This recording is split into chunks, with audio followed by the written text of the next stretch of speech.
5 of the 98-Year-Old Man's podcast. Uh, the podcast. The podcast. And let's see, what are we doing here? Anyway, what we're doing is we're talking about last time. I was talking about running for president. Mm. And I still have some researching to do on that as far as how New Hampshire works, but I have a little bit more time than I thought because I've decided I am not going to participate in any primaries. I'm late. I'm late for a very important date. Uh, so no primaries. I'm going to strictly be an independent candidate until ballot day, unless one of the parties approaches me, asks me to join. Uh, but we'll have to think long and hard about that if that happens, because their affiliation with the party brings some things. Hey, John, how are you? Everything is just fine. Had a marvelous trip down south to the Beaufort International Film Festival. The heart seems to be working very well. Uh, you know, it's not often for a birthday present you get a heart procedure, an ablation. I got an ablation for my birthday. So anyway, uh, so the president thing is still in the works, and I'm really thinking that the way for me to proceed on that is there's 1.2 million people in New Hampshire. I have 1.1 million followers on TikTok, so I should be able to go and shake every one of their hands. I mean, I'm gonna be sore after a year, but I think within a year you can do that. If I start at the very top of New Hampshire and just bring back and forth across the state, and try and shake everyone's hand, everyone. And if they're not there, I'll say, hey, I was here. Sorry I missed you. And at least make personal contact with every person in the state, because it's possible to do that. Now, I can't do that with the entire United States, but it's a symbolic thing. Also, pushing the whole idea of expanding the House and making the comparison between the New Hampshire House and in Washington. And I have to work out the numbers for that. It'll be a long journey, but, it'd be an interesting journey, and I'd learn a lot of things. And I'd probably get a chance to sing in a lot of places that, never sung before. So, plus there's some beautiful, beautiful towns in New Hampshire, too. So, yeah, just trying to, now, I don't know if that means that I actually go to everybody's house, because some people in New Hampshire would see that as invasive. So I may not want to do that.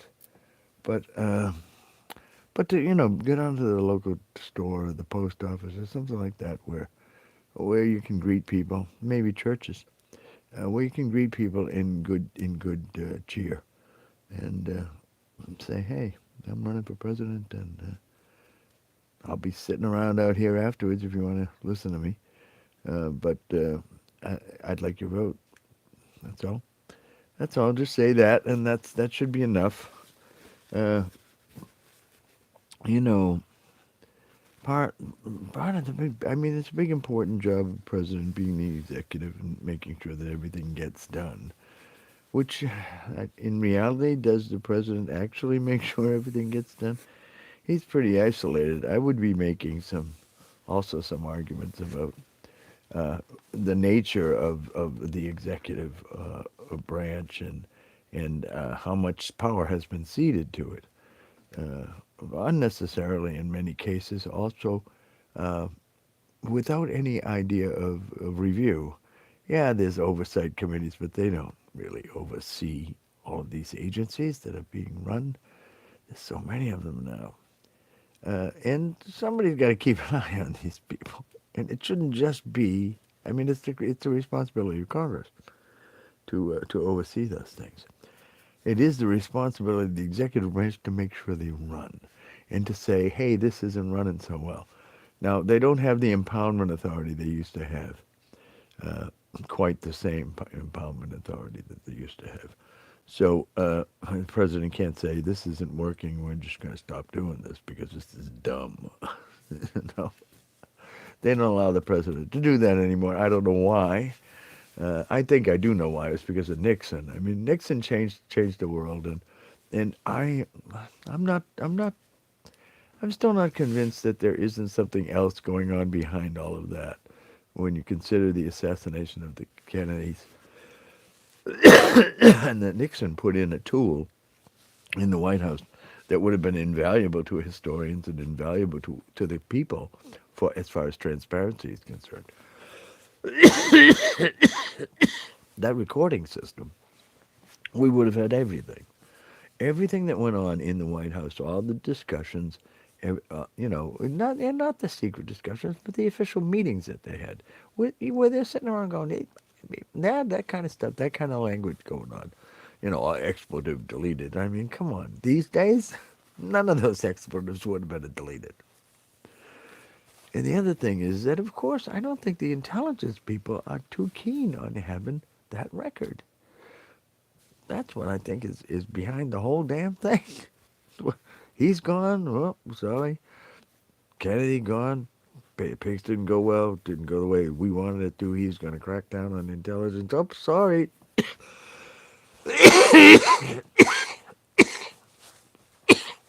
He slipped. Yeah. Yeah. Uh, I mean, I can't say, but it is just crazy that we haven't seen any of this stuff that was supposed to be released in 50 years. And even Donald Trump didn't let it out. So what is in this record? I mean, you ever think Donald Trump ever want to hold a secret? I don't know about that. Yeah, so if he didn't let this out, what the unreleased information about the Kennedy assassination? There's got to be something pretty earth-shaking in there. That and that may be like, yeah. Here's the earth-shaking thing that happened, and it might happen to you too if you don't go along. Yeah, I don't know, but I know this sounds so conspiratorial, doesn't it? Yeah, it does. Well, anyway, doesn't mean it's not true. But anyway, if I get to be president, I can find out, and then they can threaten me. Yeah, yeah. Well, I don't know how I'll stand on that come at that time, should it ever happen, or maybe it'd be something totally innocuous, which was like, yeah, he did this himself. So how did he do that? Oh well, it's a long story. It involves Russians and Chinese and East German, Bolivia. What's that country that they all used to be really scared of? Bulgarian. The Bulgarians. Yeah, the Bulgarian Secret Service. Yeah, nobody wanted to be. It's like, oh, the Turks. Oh no, we don't want to be. No, we don't want to be interrogated by the Turks. Well, the Bulgarians, for that matter. Yeah. Anyway, so run for president. Uh, One of the things that concerns me is how everything gets framed. Right now we're experiencing just some people looking at the Ukraine situation, going, what's going on there? And look at the money we're spending, and how much of this is about getting that money spent, and how much is it about Ukrainian sovereignty? I mean, absolutely, Russia crossed the line when it came in. General life advice. Do I look like a life general? All right, I'll tell you. You want some advice for a 23-year-old? Save your money. I can't say that enough to young folks. Save your money. 10% every day. If you spend $20 in a day, take $2, put it in the piggy bank, and keep accumulating that. And when it gets to $25, buy an I bond from the U.S. Treasury. That's my advice. Open a U.S. Treasury direct account and start buying I bonds with your spare money. And don't touch it. Just leave it there. It'll be safe. The government ain't going out of business. At least not so far. Maybe eventually, but not so far. Yeah. Yeah, I mean, that is. It's. People don't think enough about it. They think, oh, well, the money I can borrow. No, don't do that. Never borrow. Cash on the barrelhead, Paul says. For there's a good piece of advice too. Other than that, be true to yourself, and do what your heart tells you to do. Yeah. I do. If you're looking for work now, when it comes to work, just do something that people need. If people need to, then people need to, and people need to. So you can be any one of those jobs, and there's nothing wrong with it. There is no job too low. Oh, that job involves dirt, so I don't want to be. That job involves killing animals. I don't want. Okay, that's fine. You don't want to be involved with killing animals or dirt. Fine, but find a job that people need. If it isn't making septic systems, it could be designing them, sitting at the desk and drawing pictures of septic systems. Just stuff that people need. Be an engineer. Be an engineer or be a technician. We need engineers and technicians. That's how the world works. And the world doesn't work if we don't have enough of them. And it's an interesting enough work, and also it's work that you can put down on the weekends. Oh, no. I mean, plumbers, no, maybe not. There's a lot of emergency plumbing situations. But you're really doing something for the world when you do that. Well, there you go, an architect. No, an architect is and, you know, anytime you want to talk about architects and engineers, you should always point to the Leaning Tower of Pisa. You say, here we have the cathedral built by competent architects and engineers. And here we have the Leaning Tower of Pisa built by masons. I mean, just masons, no engineers, no fancy architects. We don't need that. We know how to build a bell tower. You certainly do. The kind that leans this way and it's going to fall over unless you put it up, you know? Yeah. Yeah, folks. We need architects. We need engineers. People say, "Oh, what's an architect do?" An architect makes things beautiful.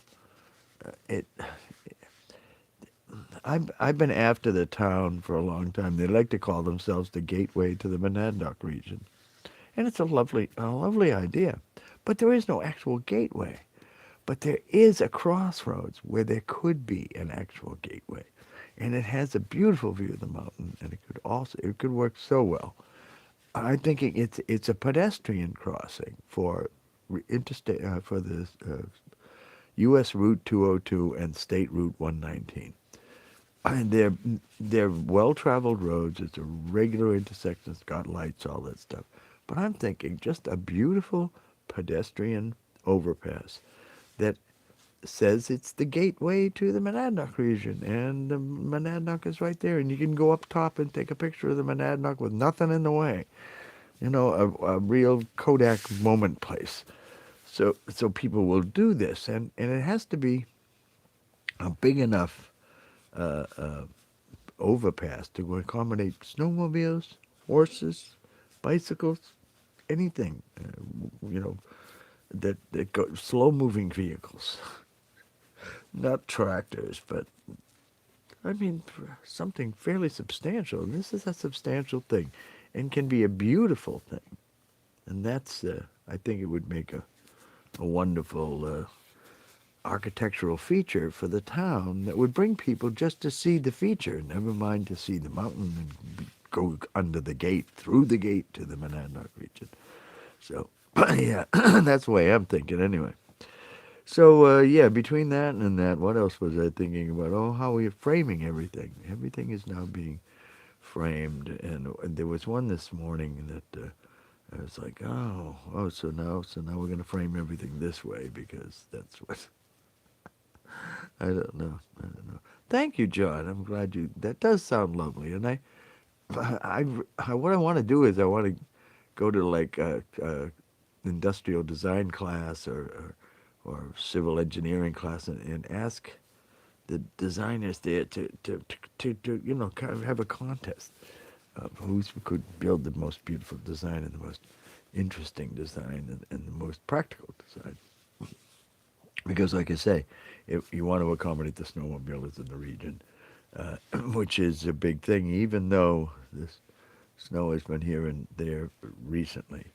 But the thing about snowmobilers is that it has to stand up to carbide, and tarmac don't stand up to carbide very well. Ceramics don't seem to stand up to it very well. So I don't know what you'd use. Maybe granite. It'd be the granite gateway. That would be interesting.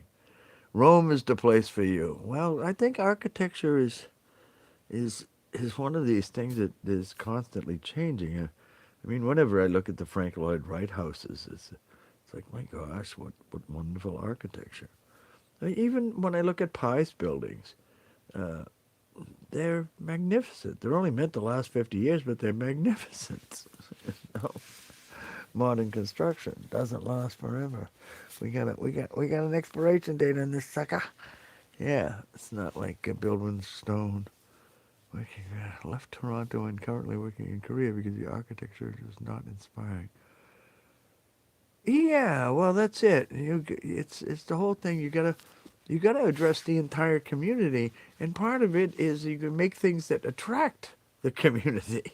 you know, who the hell wants to go for a walk when it's just this? Oh, let's wait for this light here. So it's like, no, no.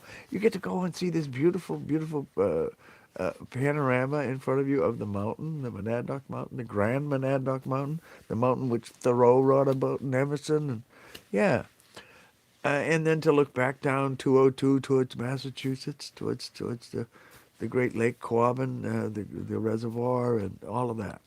Yeah, all of that. There's a lot of stuff there. Looking either way, all directions.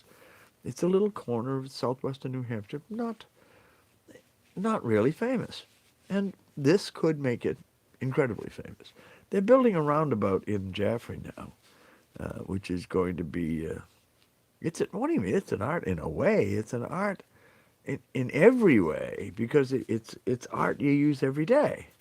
Architecture is art, the art of the everyday. That you see these things every day. You see the buildings. You use these buildings. You use these features, these bridges, these whatever. You use them. These public works. They need to be beautiful because along with their function, their beautiful function. So yes, so here I've gone over my 15-minute limit for the 98-year-old man podcast, but I'm having such a lovely time talking with you. I think we're just going to continue on for a little while. I think we'll call it at 20. So anyway, this business of framing things, whatever's hot. Oh, well, let's see. The electric industry is hot, so we'll frame everything around the electric industry. Oh, the oil industry is hot. Oh, so we'll frame everything around. Oh, inflation is hot. Oh, we'll frame everything around inflation. It's so very, very strange that everything is framed now because there's no just talking about things. There are carefully framed sides created through media consultants and political consultants and etc. And it just is like, really? Is it really this way? No, it isn't really this way. Framing is a way of restricting an argument to a specific frame of reference. And it has become an artwork in the last 20 years. It's really quite incredible. Because you see it all the time. When you think, oh, they're all just talking the same talking points. Well, no, they're not. They're all talking in the same frame. And that's the idea. So, no, I don't think it's social platforms. This is political strategy. This is how they really communicate, you know. So, no, you're all right. How do I define home? What makes a home and a house? Well, homes is just a way to sell houses. Home is a whole concept of where you live and where you grew up and all of that. That be it ever so bumble. There's no place like home, that kind of thing. Now what happened to my comments here? I want to see those comments. I want to see all the messages. Thank you very much. There we go. Built environment. Is it strictly Caucasian? No. It's a home. Home is a connection to a place. In that it's very complicated. It's emotional and it's connected to smells. It's connected to all these things. Houses, there's a whole other thing. I was told a long time ago, never get sentimental about houses. And that is the truth. Don't get sentimental about houses. Yeah, it is. Framing is exactly how they do. It's how they restrict discussion to the way they want to talk about it, and it contributes to this division. Now, does social media spread the framing? Yes, it does, but so does television. Television, and most people get their news from television. They're not. They're not reading. From oh yeah, of course. Yeah. Well, that is an actual political frame of your mind if you're just watching certain creators. I mean, that's up to you to make that distinction that I'm going to watch some of this and some of that and some of this, and not just listen to the one echo chamber. Yeah.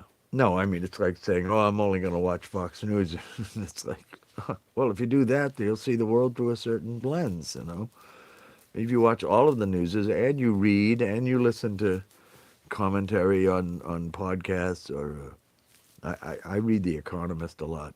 Or actually, these days I have the podcast read to me, the articles read to me. So, yeah, there's a lot out there, and you should take full advantage of it. Most people don't know about it, and that is partly what it is they go by. Well, you always give me such good advice about who I should be thinking with. No. Who else echoes what you have to say? Yeah, you have a responsibility to be a critical thinker, do you not? I mean, that's what a citizen is. There should be thinking on their own, not thinking as others think. No, do a little thinking on your own, son of a gun. That's the way to go. That's the way I'd like to go. Anyway, that's how I feel about it. So yes, houses. Maybe you're missing my point. No, you're not. You're not missing my point. I think what I'm saying is that issues are carefully framed by these political actors, and this is happening everywhere. This is how they control political discussion now. They control the frame, and so there are people who just work on this all day. And what are we framing today? So, and then it spreads out to everywhere. And it's not just social media, it's all of it. It's all the media, every bit of media, because they all use them too. It's like the Twitter thing. When that was a big Twitter echo chamber. Twitter wasn't that big, but all these people were listening. All these media people were listening to the same people in Twitter. So why is it all the same? Well, son of a gun, they're all listening to the same source. Yeah, not a wise idea. Not a wise idea. Anyway, I would like people to think on their own, go look, listen to a lot of different people. Listen to people you hate. It's important to listen to people you hate because you find out what they're going to do. And I don't like this whole idea about, oh, we should ban them. No, you shouldn't ban them because if you ban them, then they go underground. It's harder to find out what the hell they're doing. I'd rather let them, oh, yeah, stay out in the out. Oh, agree, you know. Oh, check your sources, but no, but listen to everybody. And you don't have to listen. You don't have to check your sources before you listen to them. You should listen to them. Yeah, read Dostoevsky. Yeah, yeah, you could do that. Then that'd be wise, though. You know the difference between smart and wise. Smart is learning from your mistakes, and wise is learning from the mistakes of others. So reading Dostoevsky probably comes right under under that heading. The world, the perfect world government is anarchy, of course, but it isn't because people aren't perfect. We need perfect people in order to have the perfect world government. No. Oh, well, it's not so much clearing the bad ideas, but it's just like, we want to keep an eye on these people. We don't want them conspiring in the dark and, with their little costumes on. No, no, no, no, no, no. We want them right out in the open so we can say, yeah, you have the freedom to do that, and we have the freedom to keep our eye on you.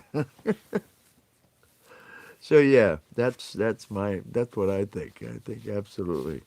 That's why you want free speech. That's why you want everybody out in the public square swinging. Because yeah, you find out what the character is and what's going on in the world. If you start bottling it all up, it gets really hard, and then you need secret police, and we've already got those. We got too many of the damn things, and we don't get me started on Homeland Security, okay? Just don't get me started on Homeland Security. This is going to be a big part of what I have to say about running for president. The business of, wait a second, we took all these separate police agencies that worked on different parts of policing, specialty kinds of policing, and we put them all together in one big giant police department. That scares the hell out of me. It has since they started. It was the worst mistake they ever made. And plus, it cost us, I don't know, how much the building cost? $40 billion to build them a building for the offices that they already had, but they were spread all around in other places. Now they put them all together in one. Now they'll talk to each other. No, they won't. You don't understand how these silos happen. I'm sorry. I'm sorry. It's true. They don't talk together any better. As a matter of fact, they got more reasons to lie. So, on that note, I will say thank you for hanging around for such a long time for this one. This was the long 98-year-old old man podcast, the longest one of all so far. And yeah, look forward to seeing me if you live in New Hampshire, seeing me at your local drugstore, wherever, shaking hands, saying, "Hey, you got babies I can kiss?" Yeah, yeah, that's it. Have some fun. It's lovely talking with you, and to all of my podcast watchers. Most people watch this afterwards, so they look at the number. They're going to say 26 minutes. What's going on? Bob used to keep these to 15. Not this time. It's been a long time since I've been on. So, all right. Thank you very much. 8 people, 8 likes.